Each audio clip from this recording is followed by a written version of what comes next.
Welcome to Soft Hour Library. Tonight's story begins now.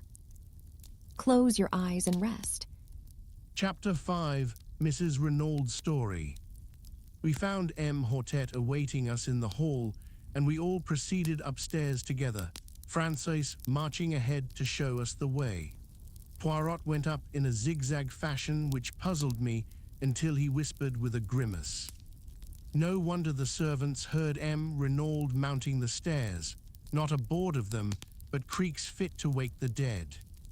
At the head of the staircase, a small passage branched off. "The servants' quarters," explained Bex. We continued along a corridor, and Francis tapped on the last door to the right of it. A faint voice bade us enter, and we passed into a large sunny apartment looking out towards the sea, which showed blue and sparkling about a quarter of a mile distant.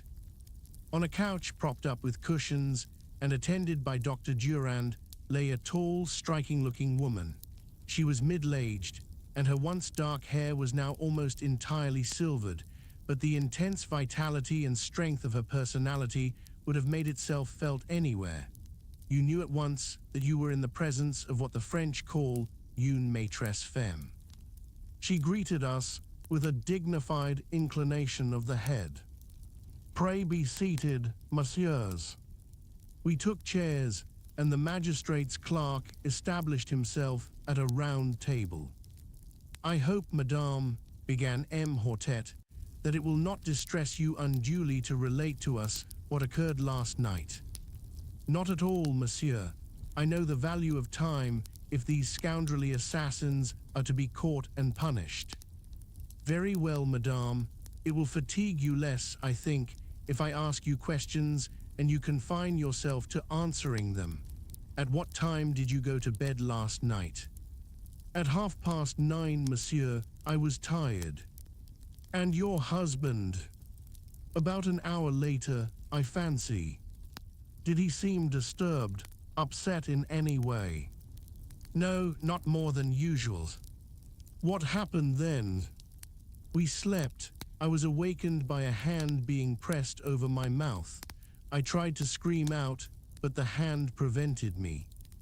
There were two men in the room. They were both masked." "Can you describe them at all, madame?" "One was very tall and had a long black beard. The other was short and stout. His beard was reddish. They both wore hats pulled down over their eyes."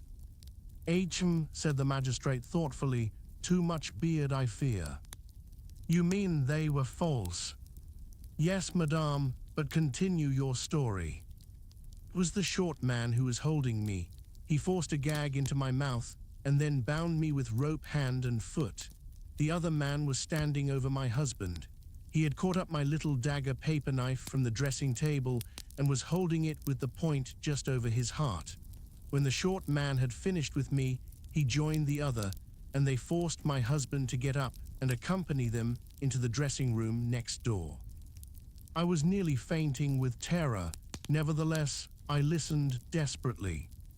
They were speaking in too low a tone for me to hear what they said, but I recognized the language, a bastard Spanish such as is spoken in some parts of South America. They seemed to be demanding something from my husband, and presently they grew angry and their voices rose a little. I think the tall man was speaking. "You know what we want," he said. "The secret, where is it?" I do not know what my husband answered, but the other replied fiercely, "You lie, we know you have it." "Where are your keys?" Then I heard sounds of drawers being pulled out. There is a safe on the wall of my husband's dressing room in which he always keeps a fairly large amount of ready money. Leonie tells me this has been rifled and the money taken, but evidently what they were looking for was not there, for presently I heard the tall man, with an oath, command my husband to dress himself. Soon after that, I think some noise in the house must have disturbed them, for they hustled my husband out into my room only half dressed. "Pardon," interrupted Poirot, "but is there then no other egress from the dressing room?" "No, monsieur, there is only the communicating door into my room. They hurried my husband through, the short man in front, and the tall man behind him with the dagger still in his hand. Paul tried to break away to come to me. I saw his agonized eyes. He turned to his captors. "I must speak to her," he said. Then, coming to the side of the bed, "It is all right, Eloise," he said. "Do not be afraid. I shall return before morning." But although he tried to make his voice confident, I could see the terror in his eyes. Then they hustled him out of the door, the tall man saying, "One sound, and you are a dead man, remember." "After that," continued Mrs. Renaud, "I must have fainted. The next thing I recollect is Leonie rubbing my wrists and giving me brandy." "Madame Renaud," said the magistrate, "had you any idea what it was for which the assassins were searching?" "None whatever, monsieur." "Had you any knowledge that your husband feared something?" "Yes, I had seen the change in him." "How long ago was that?" Mrs. Renaud reflected. 10 days, perhaps. "Not longer." "Possibly I only noticed it then." "Did you question your husband at all as to the cause?" "Once he put me off evasively. Nevertheless, I was convinced that he was suffering some terrible anxiety. However, since he evidently wished to conceal the fact from me, I tried to pretend that I had noticed nothing." "Were you aware that he had called in the services of a detective?" "A detective?" exclaimed Mrs. Renaud, very much surprised. "Yes, this gentleman, M. Hercule Poirot," Poirot bowed. "He arrived today in response to a summons from your husband." And taking the letter written by M. Renaud from his pocket, he handed it to the lady. She read it with apparently genuine astonishment. "I had no idea of this. Evidently, he was fully cognizant of the danger. Now, madame, I will beg of you to be frank with me. Is there any incident in your husband's past life in South America which might throw light on his murder?" Mrs. Renaud reflected deeply, but at last shook her head. "I can think of none. Certainly my husband had many enemies, people he had got the better of in some way or another, but I can think of no one distinctive case.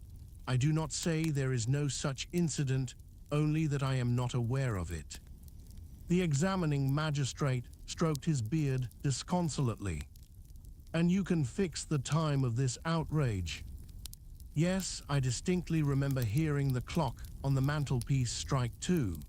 She nodded towards an 8-day traveling clock in a leather case which stood in the center of the chimney-piece. Poirot rose from his seat, scrutinized the clock carefully, and nodded, satisfied. "And here too," exclaimed M. Bex, "is a wrist watch, knocked off the dressing table by the assassins, without doubt, and smashed to atoms. Little did they know it would testify against them."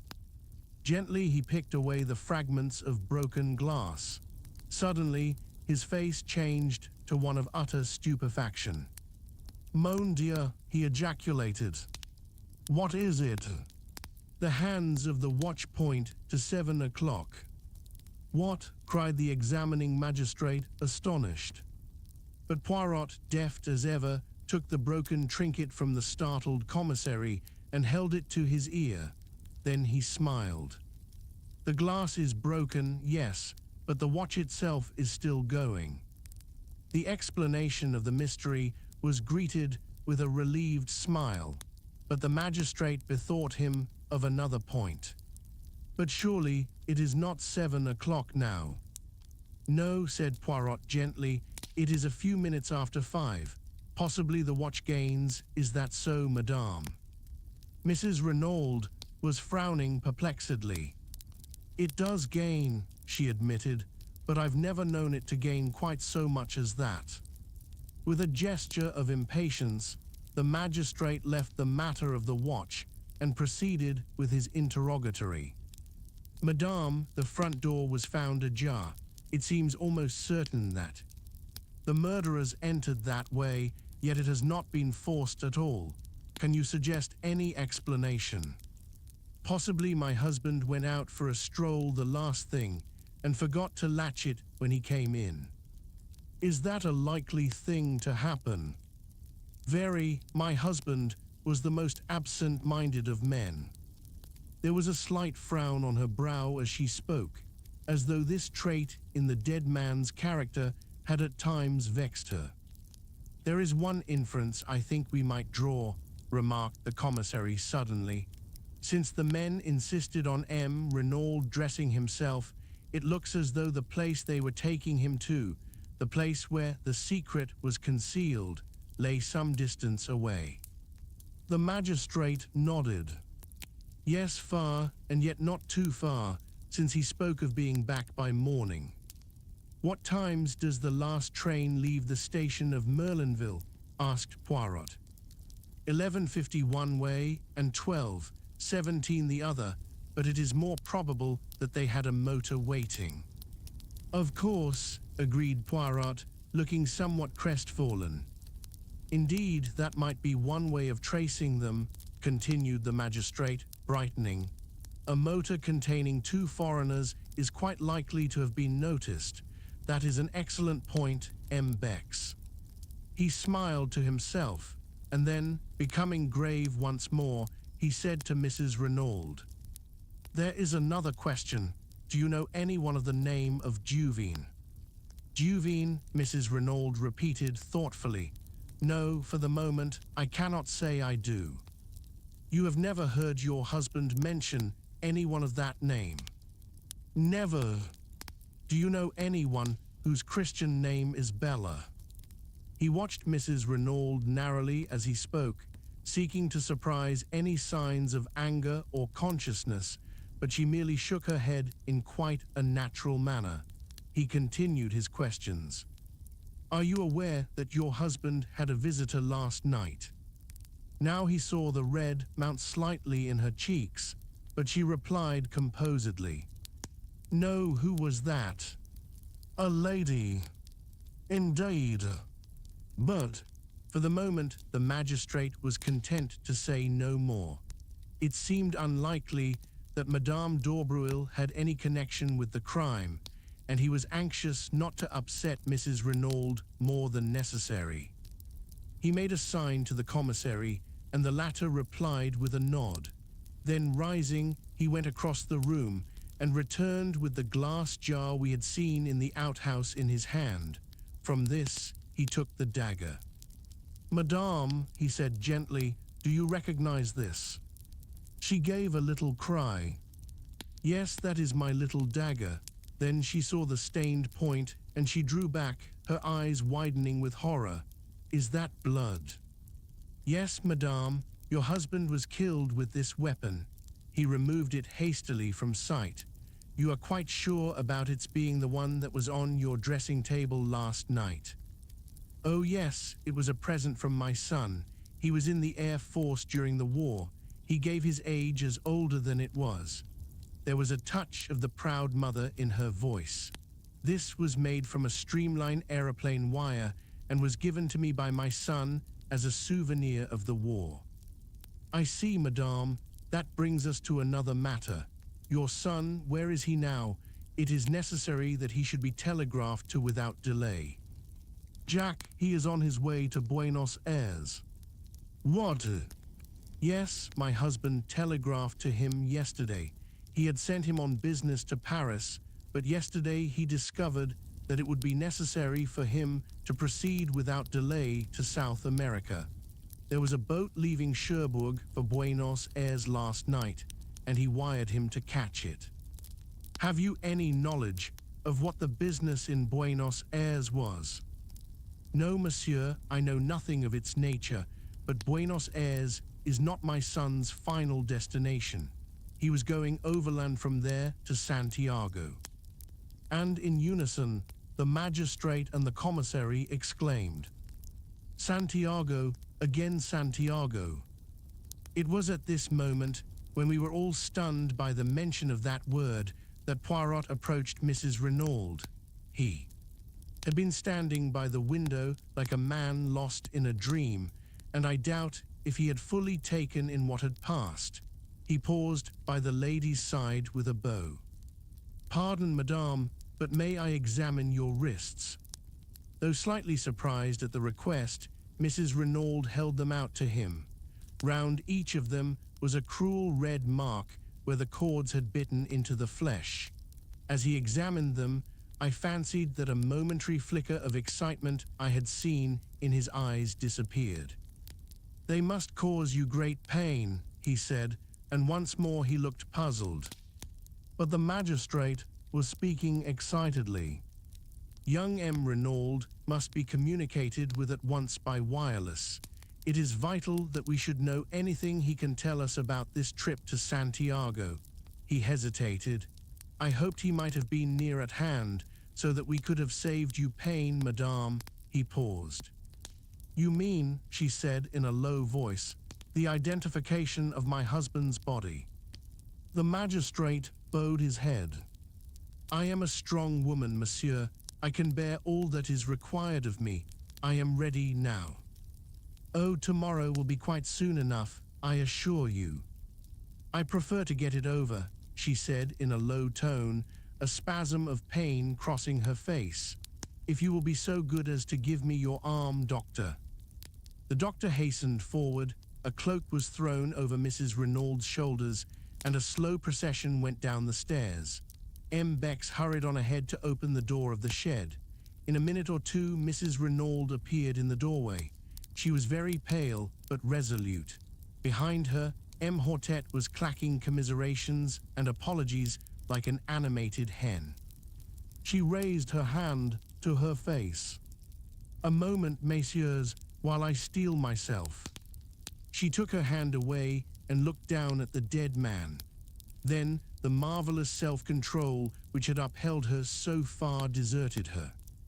"Paul," she cried, "husband, oh God!" and pitching forward she fell unconscious to the ground. Instantly Poirot was beside her. He raised the lid of. Her eye felt her pulse. When he had satisfied himself that she had really fainted, he drew aside. He caught me by the arm. "I am an imbecile, my friend.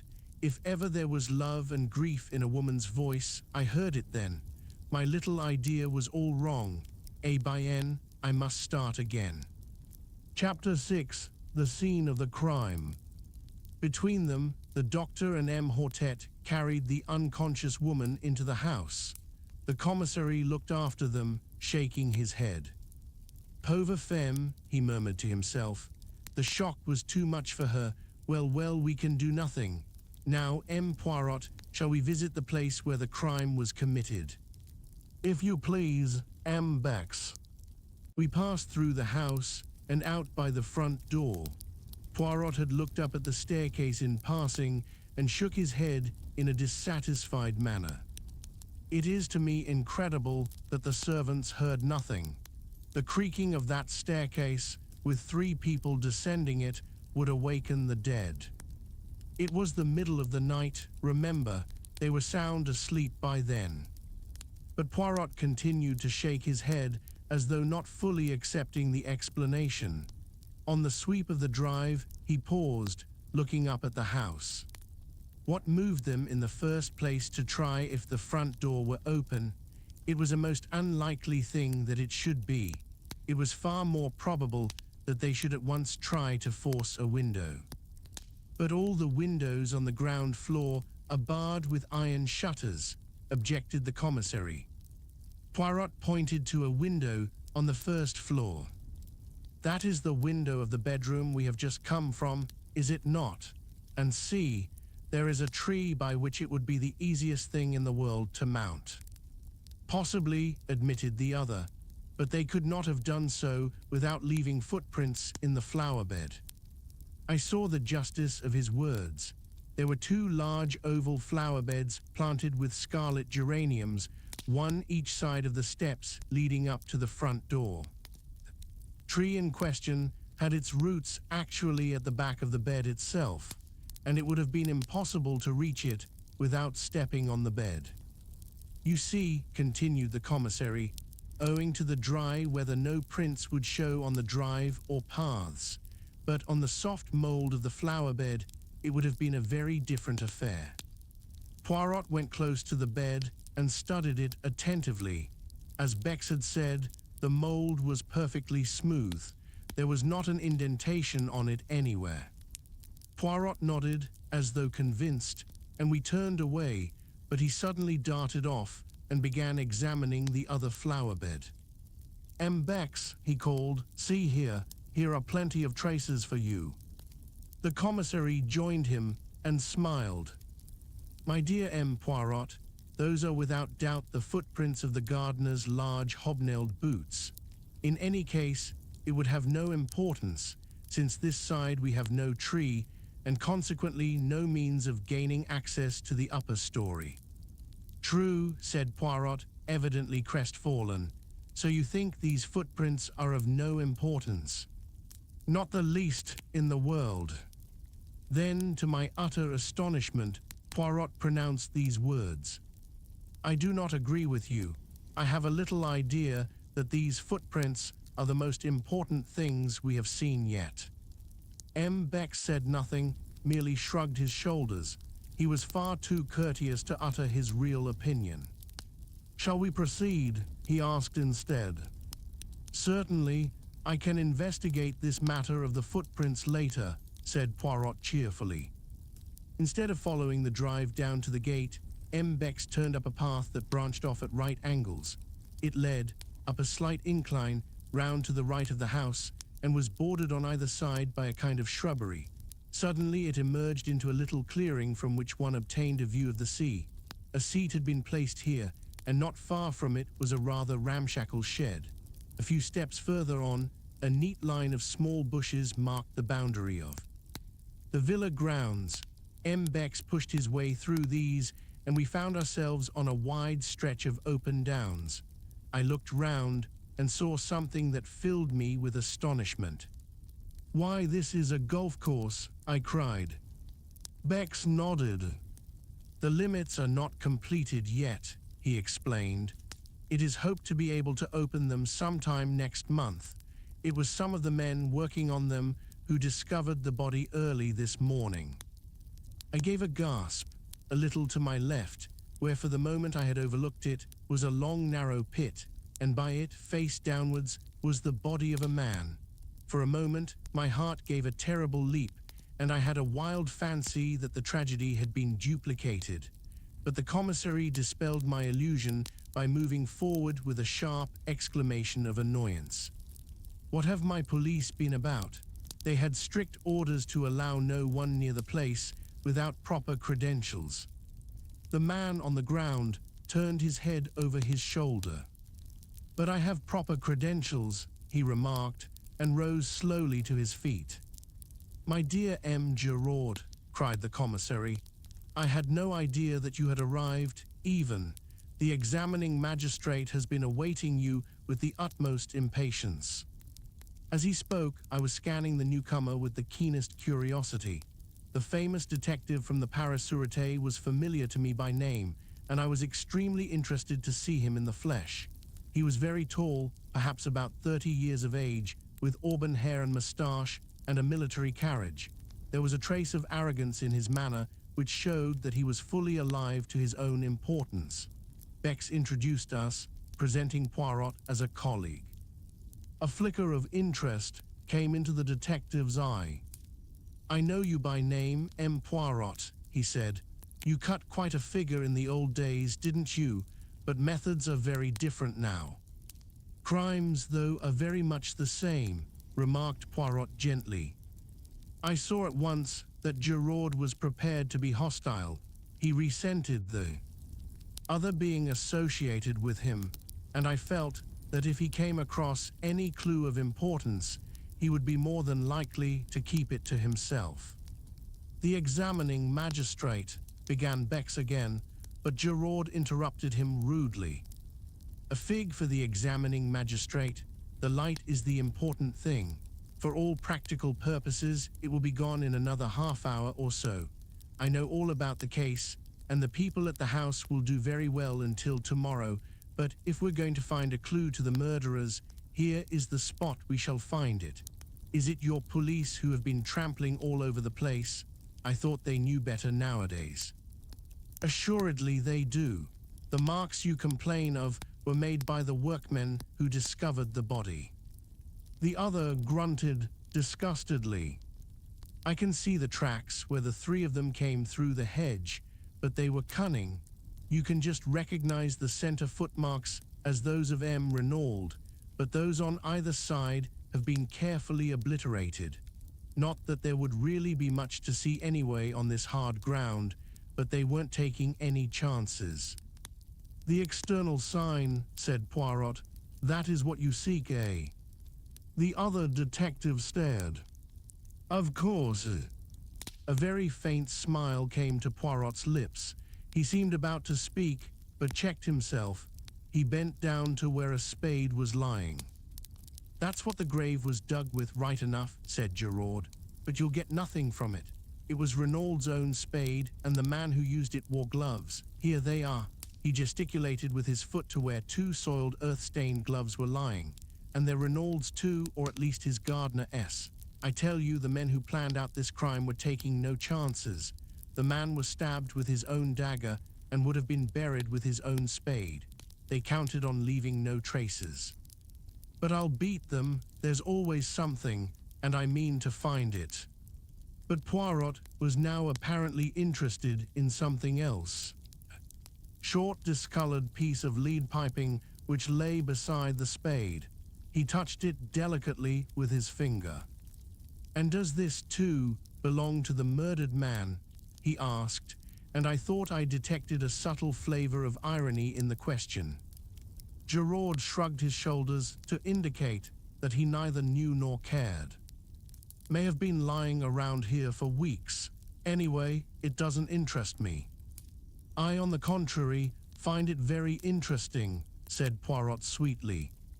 I guessed that he was merely bent on annoying the Paris detective, and if so, he succeeded. The other turned away rudely, remarking that he had no time to waste, and bending down, he resumed his minute's search of the ground. Meanwhile, Poirot, as though struck by a sudden idea, stepped back over the boundary and tried the door of the little shed. That's locked, said Giraud over his shoulder, but it's only a place where the gardener keeps his rubbish.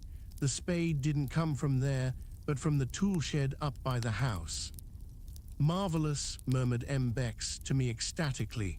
He has been here but half an hour, and he already knows everything. What a man! Undoubtedly Giraud is the greatest detective alive today. Although I disliked the detective heartily, I nevertheless was secretly impressed. Efficiency seemed to radiate from the man. I could not help feeling that, so far, Poirot had not greatly distinguished himself, and it vexed me.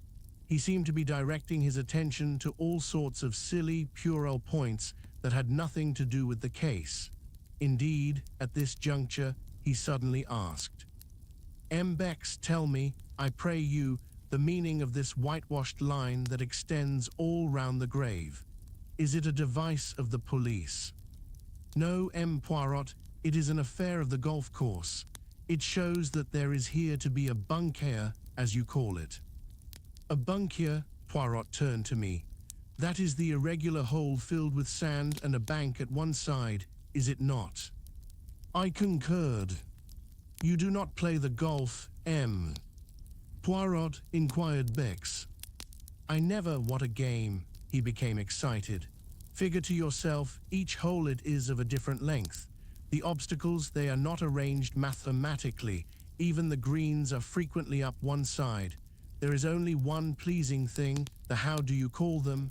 Tee boxes, they at least are symmetrical. I could not refrain from a laugh at the way the game appeared to Poirot, and my little friend smiled at me affectionately, bearing no malice. Then he asked, But M. Renaud, without doubt he played the golf. Yes, he was a keen golfer. It's mainly owing to him and to his large subscriptions that this work is being carried forward. He even had a say in the designing of it. Poirot nodded thoughtfully. Then he remarked, It was not a very good choice they made, of a spot to bury the body.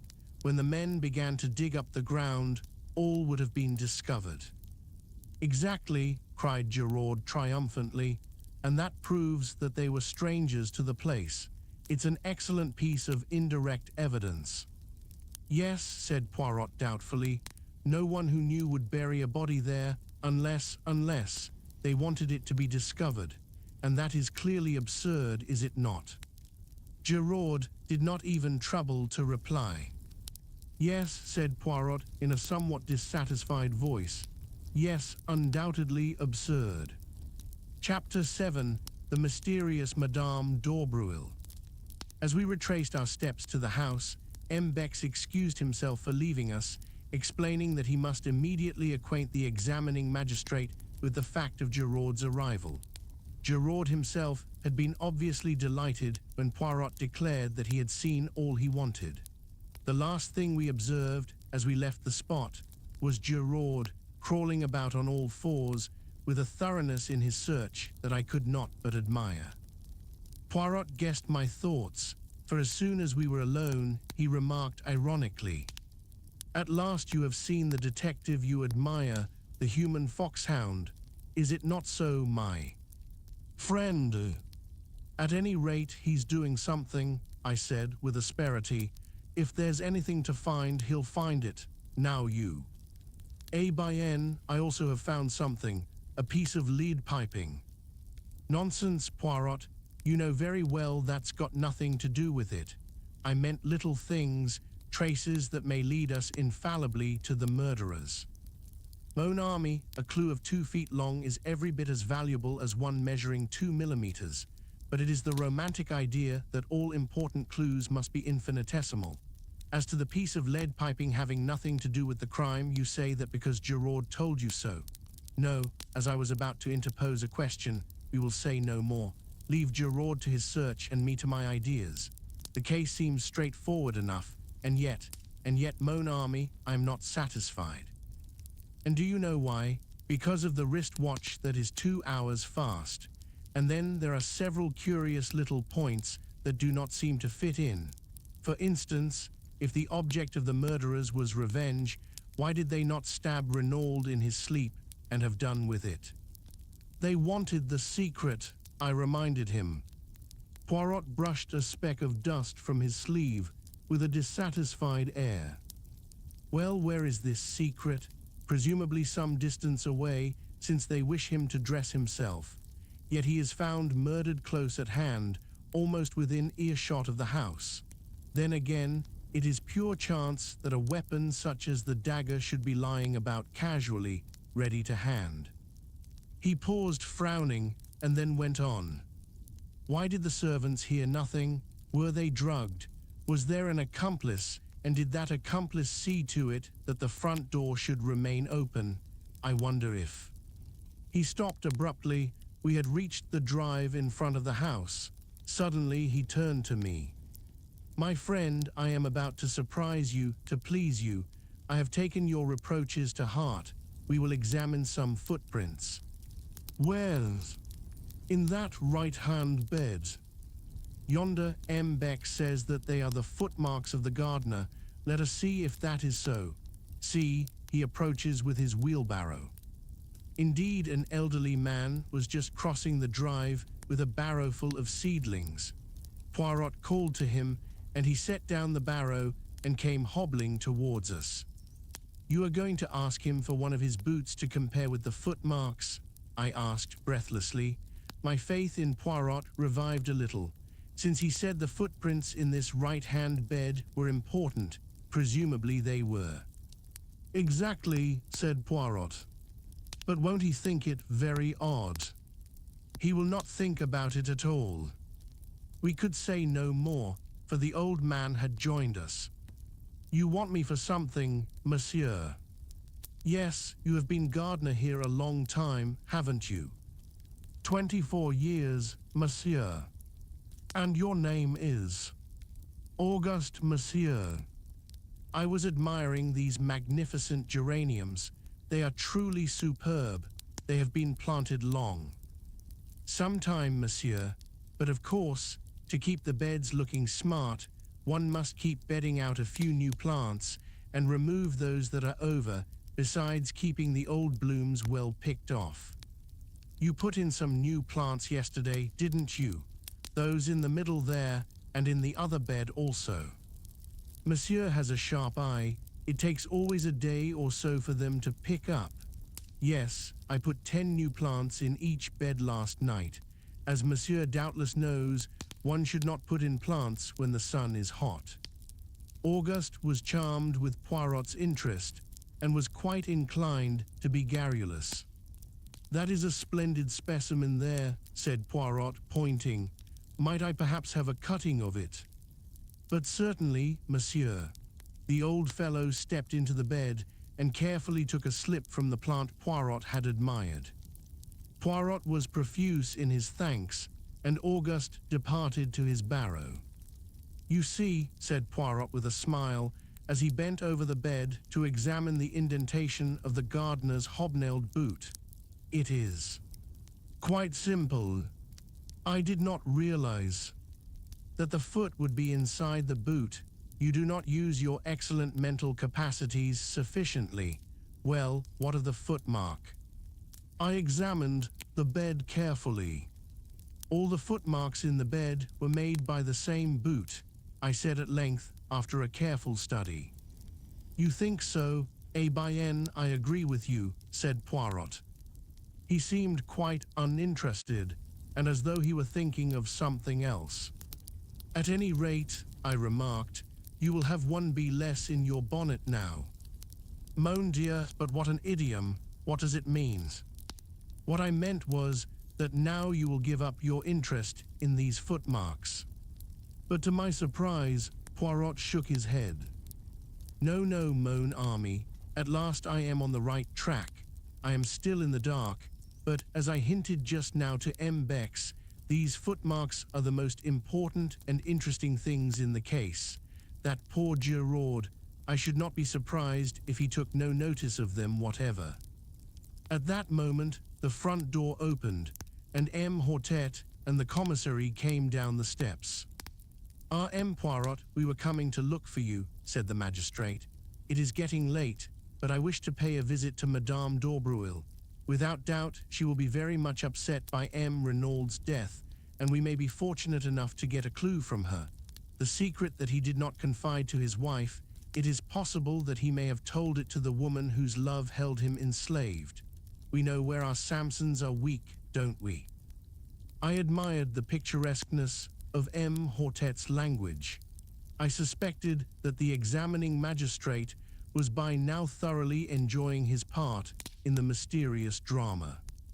"Is M. Giraud not going to accompany us?" asked Poirot. "M. Giraud has shown clearly that he prefers to conduct the case in his own way," said M. Hortet dryly. One could see easily enough that Giraud's cavalier treatment of the examining magistrate had not prejudiced the latter in his favor. We said no more, but fell into line. Poirot walked with the examining magistrate, and the commissary and I followed a few paces behind. "There is no doubt that Francais's story is substantially correct," he remarked to me in a confidential tone. "I have been telephoning headquarters. It seems that 3 times in the last 6 weeks, that is to say since the arrival of M. Renaud at Merlinville, Madame d'Aubreuil has paid a large sum in notes into her banking account. Altogether, the sum totals 200,000 francs. "Dear me," I said, considering, "that must be something like 4,000 pounds. "Precisely, yes, there can be no doubt that he was absolutely infatuated, but it remains to be seen whether he confided his secret to her. The examining magistrate is hopeful, but I hardly share his views."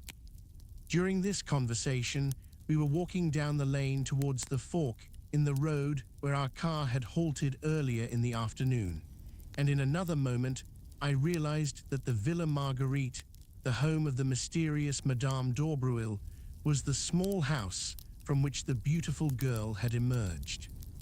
"She has lived here for many years," said the commissary, nodding his head towards the house. "Very quietly, very unobtrusively, She seems to have no friends or relations other than the acquaintances she has made in Merlinville. She never refers to the past, nor to her husband. One does not even know if he is alive or dead. There is a mystery about her, you comprehend. I nodded, my interest growing. And the daughter, I ventured. A truly beautiful young girl, modest, devout, all that she should be. One pities her, for though she may know nothing of the past, a man who wants to ask her hand in marriage must necessarily inform himself. And then the commissary shrugged his shoulders cynically. But it would not be her fault, I cried with rising indignation. No, but what will you? A man is particular about his wife's antecedents. I was prevented from further argument by our arrival at the door. M. Hortet rang the bell. A few minutes elapsed, and then we heard a footfall within, and the door was opened. On the threshold stood my young goddess of that afternoon. When she saw us, the color left her cheeks, leaving her deathly white, and her eyes widened with apprehension. There was no doubt about it, she was afraid. Mademoiselle d'Aubreuil, said M. Hortet, sweeping off his hat, we regret infinitely to disturb you, but the exigencies of the law, you comprehend. My compliments to Madame, your mother, and will she have the goodness to grant me a few moments' interview? For a moment the girl stood motionless. Her left hand was pressed to her side, as though to still the sudden unconquerable agitation of her heart. But she mastered herself and said in a low voice, I will go and see. Please come inside. She entered a room on the left of the hall, and we heard the low murmur of her voice. And then another voice, much the same in timbre, but with a slightly harder inflection behind its mellow roundness, said, But certainly ask them to enter. In another minute, we were face to face with the mysterious Madame d'Aubreuil. She was not nearly so tall as her daughter, and the rounded curves of her figure had all the grace of full maturity. Her hair, again unlike her daughter's, was dark and parted in the middle in the Madonna style. Her eyes, half hidden by the drooping lids, were blue. There was a dimple in the round chin, and the half-parted lips seemed always to hover on the verge of a mysterious smile. There was something almost exaggeratedly feminine about her, at once yielding and seductive. Though very well preserved, she was certainly no longer young, but her charm was of the quality which is independent of age. Standing there in her black dress with the fresh white collar and cuffs, her hands clasped together, she looked subtly appealing and helpless. You wish to see me, monsieur? She asked. Yes. Madame, M. Hortet cleared his throat. I am investigating the death of M. Renaud. You have heard of it, no doubt. She bowed her head without speaking. Her expression did not change. We came to ask you whether you can, throw any light upon the circumstances surrounding it. The surprise of her tone was excellent. Yes, madame, it would, perhaps, be better if we could speak to you alone. He looked meaningly in the direction of the girl. Madame d'Aubreuil turned to her. Marthe, dear. But the girl shook her head. No, mammon, I will not go. I am not a child. I am 22. I shall not go. Madame d'Aubreuil turned back to the examining magistrate. You see, monsieur, I should prefer not to speak before Mademoiselle d'Aubreuil. As my daughter says, she is not a child. For a moment, the magistrate hesitated, baffled. Very well, madame, he said at last. Have it your own way. We have reason to believe that you were in the habit of visiting the dead man at his villa in the evenings. Is that so? The color rose in the lady's pale cheeks, but she replied quietly, I deny your right to ask me such a question. Madame, we are investigating a murder. Well, what of it? I had nothing to do with the murder. Madame, we do not say that for a moment, but you knew the dead man well. Did he ever confide in you as to any danger that threatened him? Never. Did he ever mention his life in Santiago and any enemies he may have made there? No. Then you can give us no help at all. I fear not. I really do not see why you should come to me. Cannot his wife tell you what you want to know? Her voice held a slender inflection of irony. Madame Renaud has told us all she can. Ah, said Madame d'Aubreuil, I wonder. You wonder what, Madame? Nothing. The examining magistrate looked at her. He was aware that he was fighting a duel and that he had no mean antagonist. You persist in your statement that M. Renaud confided nothing in you. Why should you think it likely that he should confide in me?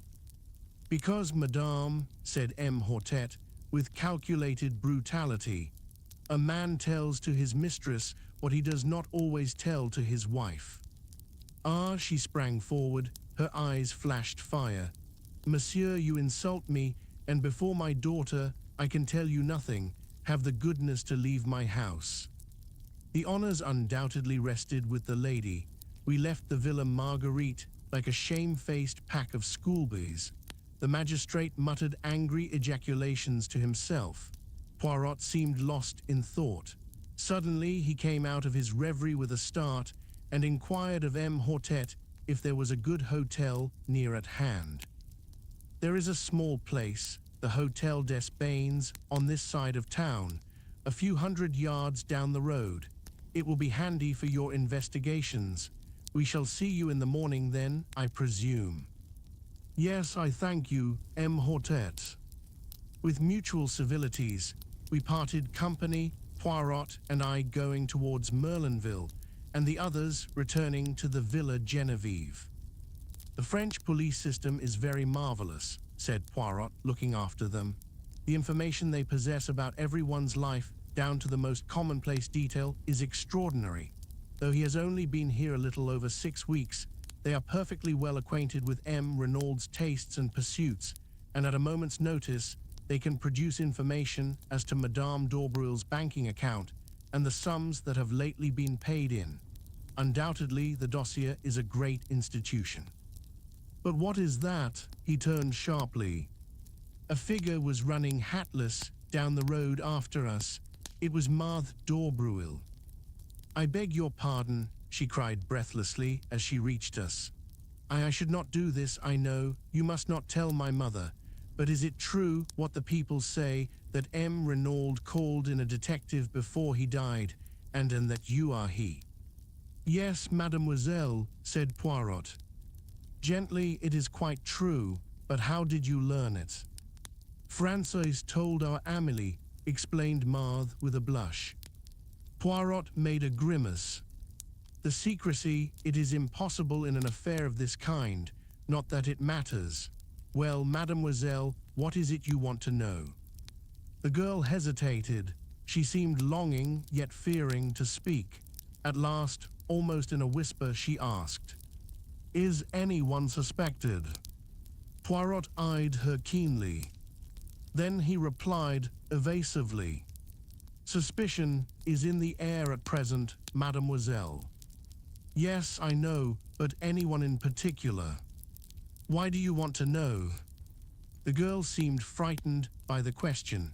All at once, Poirot's words about her earlier in the day recurred to me. The girl with the anxious eyes. M. Renaud was always very kind to me, she replied at last. It is natural that I should be interested. I see, said Poirot. Well, mademoiselle, suspicion at present is hovering round 2 persons. 2. I could have sworn there was a note of surprise and relief in her voice. Their names are unknown, but they are presumed to be Chileans from Santiago. And now, mademoiselle, you see what comes of being young and beautiful. I have betrayed professional secrets for you. The girl laughed merrily, and then, rather shyly, she thanked him. I must run back now. Mammon will miss me. And she turned and ran back up the road, looking like a modern Atalanta. I stared after her. Mon ami, said Poirot, in his gentle, ironical voice, is it that we are to remain planted here all night, just because you have seen a beautiful young woman and your head is in a whirl? I laughed and apologized. But she is beautiful, Poirot. Anyone might be excused for being bowled over by her. Poirot groaned. Mon dear, but it is that you have the susceptible heart. Poirot, I said, do you remember after the Styles case when you were in love with two charming women at once, and neither of them were for you? Yes, I remember. You consoled me by saying that perhaps someday we should hunt together again, and that then. By then. Well, we are hunting together again, and I paused and laughed rather self-consciously. But to my surprise, Poirot shook his head very earnestly. Mon ami, do not set your heart on Marthe d'Aubreuil. She is not for you, that one. Take it from Papa Poirot. Why, I cried, the commissary assured me that she was as good as she is beautiful, a perfect angel. Some of the greatest criminals I have known had the faces of angels, remarked Poirot cheerfully. A malformation of the grey cells may coincide quite easily with the face of a Madonna. Poirot, I cried, horrified, you cannot mean that you suspect an innocent child like this. Ta-ta-ta, do not excite yourself. I have not said that I suspected her, but you must admit that her anxiety to know about the case is somewhat unusual. For once I see further than you do, I said. Her anxiety is not for herself, but for her mother. My friend, said Poirot, as usual you see nothing at all. Madame d'Aubreuil is very well able to look after herself without her daughter worrying about her. I admit I was teasing you just now, but all the same I repeat what I said before. Do not set your heart on that girl. She is not for you. I, Hercule Poirot, know it. Sacré, if only I could remember where I had seen that face. What face? I asked, surprised. The daughter S. No, the mother S. Noting my surprise, he nodded emphatically. But yes, it is as I tell you. It was a long time ago, when I was still with the police in Belgium. I have never actually seen the woman before, but I have seen her picture and in connection with some case. I rather fancy. Yes, I may be mistaken, but I rather fancy that it was a murder case. Chapter 8, An Unexpected Meeting. We were up at the Villa betimes next morning. The man on guard at the gate did not bar our way this time.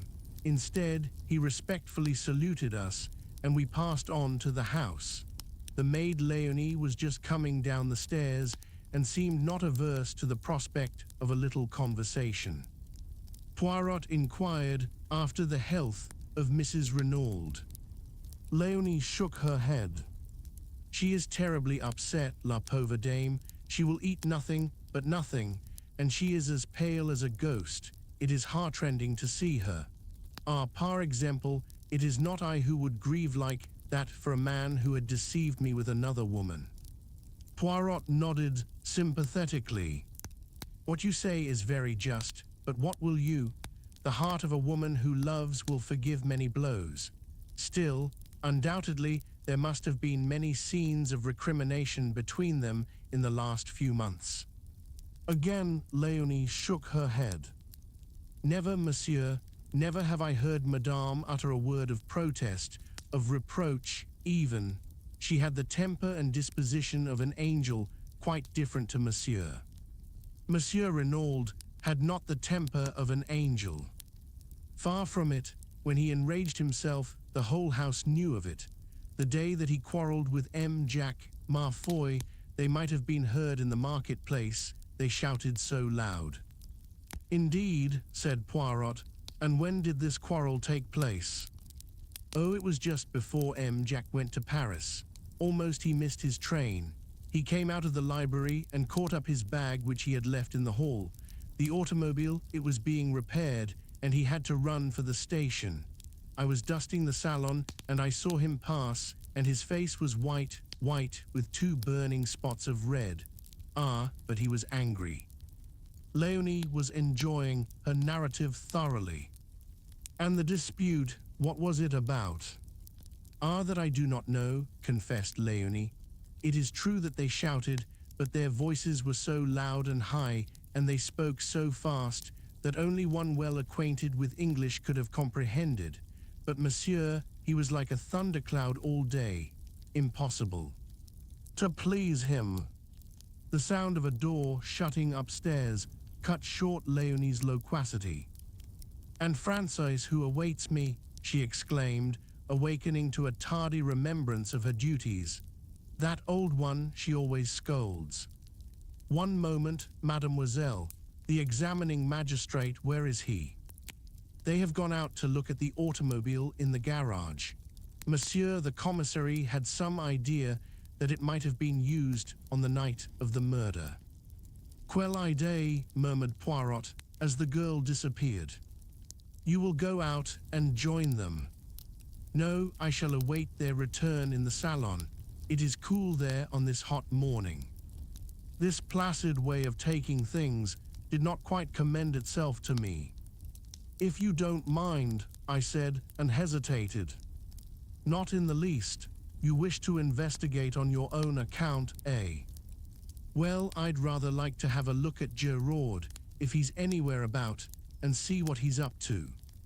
The human foxhound, murmured Poirot, as he leaned back in a comfortable chair and closed his eyes.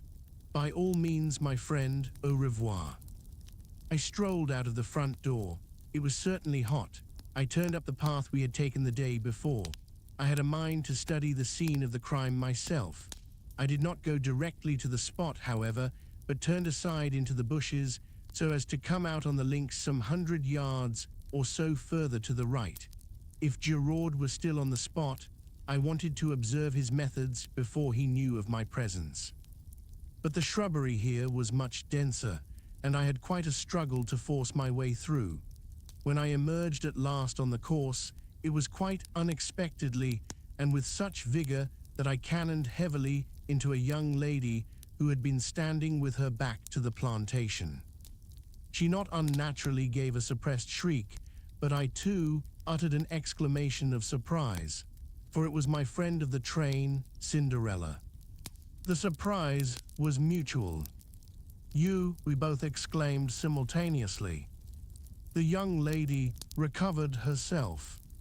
Versding, my only aunt, she exclaimed, what are you doing here? For the matter of that, what are you? I retorted. When last I saw you, the day before yesterday, you were trotting home to England like a good little boy. Have they given you a season ticket to and fro on the strength of your MP? I ignored the end of the speech. When last I saw you, I said, you were trotting home with your sister like a good little girl. By the way, how is your sister? A flash of white teeth rewarded me. How kind of you to ask. My sister is well, I thank you. She is here with you. She remained in town, said the minx with dignity. I don't believe you've got a sister, I laughed. If you have, her name is Harris.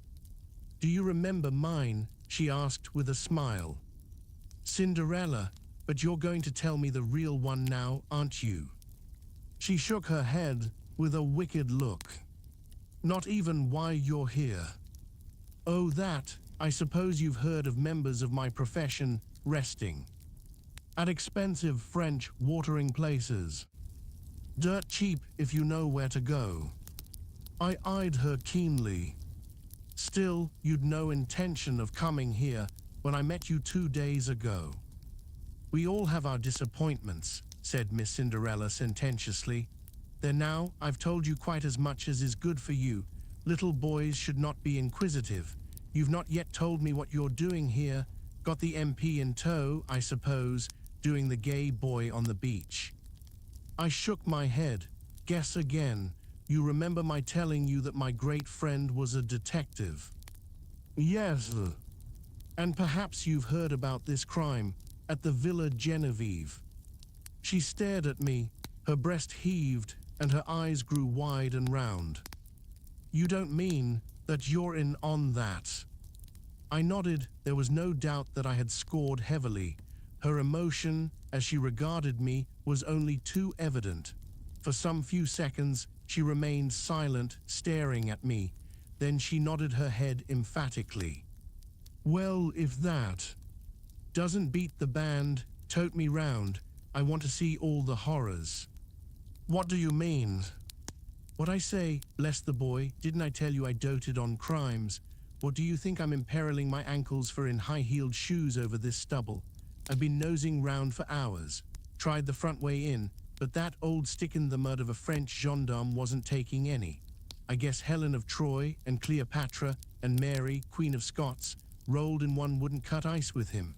It's a real piece of luck happening on you this way. Come on, show me all the sights." "But look here, wait a minute, I can't. Nobody else allowed in. They're awfully strict." "Aren't you and your friend the big bugs?" I was loath to relinquish my position of importance. "Why are you so keen?" I asked weakly. "And what is it you want to see?" "Oh, everything. The place where it happened, and the weapon, and the body, and any fingerprints or interesting things like that. I've never had a chance of being right in on a murder like this before. It'll last me all my life." I turned away, sickened. What were women coming to nowadays? The girl's ghoulish excitement nauseated me. I had read of the mobs of women who besieged the law courts when some wretched man was being tried for his life on the capital charge. I had sometimes wondered who these women were. Now I knew. They were of the likeness of Cinderella, young, yet obsessed with a yearning for morbid excitement, for sensation at any price, without regard to any decency or good feeling. The vividness of the girl's beauty had attracted me in spite of myself, yet at heart I retained my first impression of disapproval and dislike. I thought of my mother, long since dead. What would she have said of this strange modern product of girlhood? The pretty face with the paint and powder, and the ghoulish mind behind. "Come off your high horse," said the lady suddenly, "and don't give yourself airs. When you got called to this job, did you put your nose in the air and say it was a nasty business, and you wouldn't be mixed up in it?" "No, but if you'd been here on a holiday, wouldn't you be nosing round just the same as I am?" "Of course you would." "I'm a man, you're a woman. Your idea of a woman is someone who gets on a chair and shrieks if she sees a mouse. That's all prehistoric. But you will show me round, won't you? You see, it might make a big difference to me." "In what way?" "They're keeping all the reporters out. I might make a big scoop with one of the papers. You don't know how much they pay for a bit of inside stuff." I hesitated. She slipped a small soft hand into mine. "Please, there's a dear." I capitulated. Secretly, I knew that I should rather enjoy the part of showman. After all, the moral attitude displayed by the girl was none of my business. I was a little nervous as to what the examining magistrate might say, but I reassured myself by the reflection that no harm could possibly be done. We repaired first to the spot where the body had been discovered. A man was on guard there who saluted respectfully, knowing me by sight, and raised no question as to my companion. Presumably, he regarded her as vouched for by me. I explained to Cinderella just how the discovery had been made, and she listened attentively, sometimes putting an intelligent question. Then we turned our steps in the direction of the villa. I proceeded rather cautiously, for truth to tell, I was not at all anxious to meet anyone. I took the girl through the shrubbery round to the back of the house where the small shed was. I recollected that yesterday evening, after relocking the door, M. Bex had left the key with the Sergeant de Villemarchot, in case M. Giraud should require it while we are upstairs. I thought it quite likely that the Sûreté detective, after using it, had returned it to Marchot again. Leaving the girl out of sight in the shrubbery, I entered the house. Marchot was on duty outside the door of the salon. From within came the murmur of voices. Monsieur desires Hortet. He is within. He is again interrogating Francois. No, I said hastily, I don't want him, but I should very much like the key of the shed outside if it is not against regulations. But certainly, monsieur, he produced it. Here it is. M. le Juge gave orders that all facilities were to be placed at your disposal. You will return it to me when you have finished out there, that is all. Of course. I felt a thrill of satisfaction as I realized that in Marchot's eyes, at least, I ranked equally in importance with Poirot. The girl was waiting for me. She gave an exclamation of delight as she saw the key in my hand. You've got it then. Of course, I said coolly. All the same, you know, what I'm doing is highly irregular. You've been a perfect duck, and I shan't forget it. Come along. They can't see us from the house, can they? Wait a minute, I arrested her eager advance. I won't stop you if you really wish to go in, but do you? You've seen the grave and the grounds, and you've heard all the details of the affair. Isn't that enough for you? This is going to be gruesome, you know, and unpleasant. She looked at me for a moment with an expression that I could not quite fathom. Then she laughed. Me for the horrors, she said. Come along. In silence, we arrived at the door of the shed. I opened it and we passed in. I walked over to the body and gently pulled down the sheet as M. Bex had done the preceding afternoon. A little gasping sound escaped from the girl's lips, and I turned and looked at her. There was horror on her face now, and those debonair high spirits of hers were quenched utterly. She had not chosen to listen to my advice, and she was punished now for her disregard of it. I felt singularly merciless towards her. She should go through with it now. I turned the corpse gently over. You see, I said, he was stabbed. In the back. Her voice was almost soundless. With what? I nodded towards the glass jar. That dagger. Suddenly the girl reeled and then sank down in a heap. I sprang to her assistance. You are faint, come out of here. It has been too much for you. Water, she murmured, quick water. I left her and rushed into the house. Fortunately, none of the servants were about, and I was able to secure a glass of water unobserved and add a few drops of brandy from a pocket flask. In a few minutes, I was back again. The girl was lying as I had left her, but a few sips of the brandy and water revived her in a marvelous manner. Take me out of here, oh, quickly, quickly, she cried, shuddering. Supporting her with my arm, I led her out into the air, and she pulled the door to behind her. Then she drew a deep breath. That's better. Oh, it was horrible. Why did you ever let me go in? I felt this to be so feminine that I could not forbear a smile. Secretly, I was not dissatisfied with her collapse. It proved that she was not quite so callous as I had thought her. After all, she was little more than a child, and her curiosity had probably been of the unthinking order. I did my best to stop you, you know, I said gently. I suppose you did. Well, goodbye. Look here, you can't start off like that, all alone. You're not fit for it. I insist on accompanying you back to Merlinville. Nonsense, I'm quite all right now. Supposing you felt faint again. No, I shall come with you. But this she combated with a good deal of energy. In the end, however, I prevailed so far as to be allowed to accompany her to the outskirts of the town. We retraced our steps over our former route, passing the grave again and making a detour onto the road. Where the first straggling line of shops began, she stopped and held out her hand.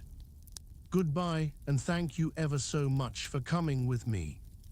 Are you sure you're all right now? Quite, thanks. I hope you won't get into any trouble over showing me things. I disclaimed the idea lightly. Well, goodbye. Au revoir, I corrected. If you're staying here, we shall meet again. She flashed a smile at me. That's so, au revoir then. Wait a second, you haven't told me your address. Oh, I'm staying at the Hotel du Fair. It's a little place, but quite good. Come and look me up tomorrow. I will, I said, with perhaps rather unnecessary empressement. I watched her out of sight, then turned and retraced my steps to the villa. I remembered that I had not relocked the door of the shed. Fortunately, no one had noticed the oversight, and turning the key, I removed it and returned it to the Sergeant de Ville. And as I did so, it came upon me suddenly that though Cinderella had given me her address, I still did not know her name.